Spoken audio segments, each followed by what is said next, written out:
नमस्कार, स्वागत है हिंदी साहित्य चैनल में। मैं हूं सिंह सर। आज का विषय आधुनिक हिंदी साहित्य की विभिन्न परिस्थितियां, जिसके अंतर्गत सामाजिक और धार्मिक परिस्थितियों को हम देखेंगे। इसके कुछ मुख्य बिंदु है। इस समय समाज विभिन्न रूढ़ियों, अंधविश्वासों और कुप्रथाओं का शिकार हो रहा था। समाज कुरीतियों से जकड़ा हुआ था। विधवा के पुनर्विवाह पर पाबंदी थी। समाज में सती प्रथा, जौहर प्रथा, बाल हत्या व नरबलि जैसी कुप्रथाओं का चलन था। समाज में जाति के आधार पर भेदभाव, छुआछूत के भाव थे। नारी शिक्षा की दयनीय स्थिति थी।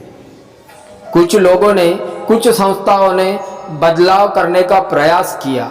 अनेक धार्मिक आंदोलन किए गए। इन्हें हम अगर विस्तार से देखें तो इस समय सामाजिक व धार्मिक परिस्थिति में कुछ ज़्यादा अच्छा नहीं घट रहा था। इस समय समाज अंधकार में डूबा हुआ था। जो अनेक रूढ़ियाँ, कुप्रथाओं से समाज ग्रस्त था। समाज वही पुरानी रूढ़ियों, विचारधाराओं से जकड़ा हुआ था। लोगों में ज्ञान का प्रकाश नहीं था। विधवाओं को दोबारा विवाह करने की अनुमति नहीं थी। पुनर्विवाह पर पाबंदी थी। समाज में सती प्रथा अर्थात पति के मृत्यु के बाद जलती हुई चिता में विधवा को जलना पड़ता था। जौहर प्रथा, एक राजा अगर युद्ध में शहीद हो जाए तो उसके महल में जितनी भी स्त्रियां, सभी को जलते हुए कुंड में अपने प्राणों का त्याग करना पड़ता था। बाल हत्या, छोटी छोटी कन्याओं को जन्म लेते ही उनकी हत्या कर दी जाती थी। साथ साथ नरबलि जैसी प्रथाएं थी। समाज जातियों के आधार पर बटा हुआ था। आधुनिक हिंदी साहित्य की विभिन्न परिस्थितियों का हम अध्ययन कर रहे हैं। छुआछूत की भावना चल रही थी। सबसे बड़ी बात, नारी की शिक्षा की दशा बड़ी दयनीय थी। नारी की शिक्षा के लिए कोई खास व्यवस्था नहीं की गई थी। अंग्रेजों ने इन प्रथाओं को रोकने के लिए कानून भी बनाए और कुछ प्रयास भी किए। यह सब इस समय की परिस्थिति।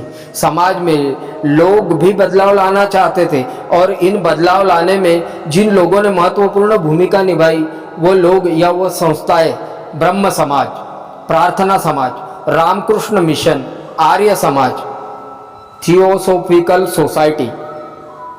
ब्रह्म समाज, राजाराम मोहन राय ने 1928 ईस्वी में इसकी स्थापना की।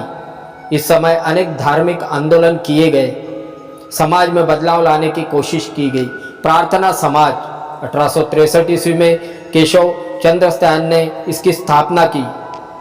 रामकृष्ण मिशन, श्री स्वामी विवेकानंद द्वारा संचालित यह मिशन। आर्य समाज, दयानंद सरस्वती आर्य समाज के संस्थापक रहे। धर्म को बचाने के लिए, समाज में बदलाव लाने के लिए इन्होंने अथक प्रयास किए। इस समय ईसाई धर्म का प्रचार प्रसार जोरों से हो रहा था। अंग्रेजों के प्रभाव से ईसाई धर्म का प्रचार हो रहा था। धर्म परिवर्तन हो रहे थे। हिंदू धर्म में जो निम्न जाति के लोग जो प्रताड़ित थे, पूंजीपतियों से या पंडित से या उच्च वर्गीय लोगों से जो प्रताड़ित लोग थे, उन्होंने अपने जीवन को आसान करने के लिए धर्म परिवर्तन का सहारा लिया। इसके चलते धर्म को बचाने के लिए बहुत से प्रयास भी किए गए। इन संस्थाओं ने समाज में चल रही रूढ़ियां, कुरीतियों को करारा प्रहार दिया। समाज में बदलाव लाने की कोशिश की। प्रथाओं का खंडन किया। सती प्रथा का खंडन किया। नारी शिक्षा को, शिक्षा प्राप्ति के लिए प्रयास किया गया। विधवा को पुनर्विवाह करने के लिए अनुमति दिलाने के लिए कोशिश की तथा समाज में सभी स्तर पर बदलाव लाने का प्रयास किया। तो इस तरह हमने देखा कि सामाजिक और धार्मिक परिस्थितियों का प्रभाव आधुनिक हिंदी साहित्य में कैसे हुआ। उस समय की समकालीन परिस्थितियों का हमने अवलोकन किया इस वीडियो लेक्चर के द्वारा। यह मेरा प्रयास अगर आपको अच्छा लगता हो तो आप प्लीज़ हमारे चैनल को सब्सक्राइब कीजिए तथा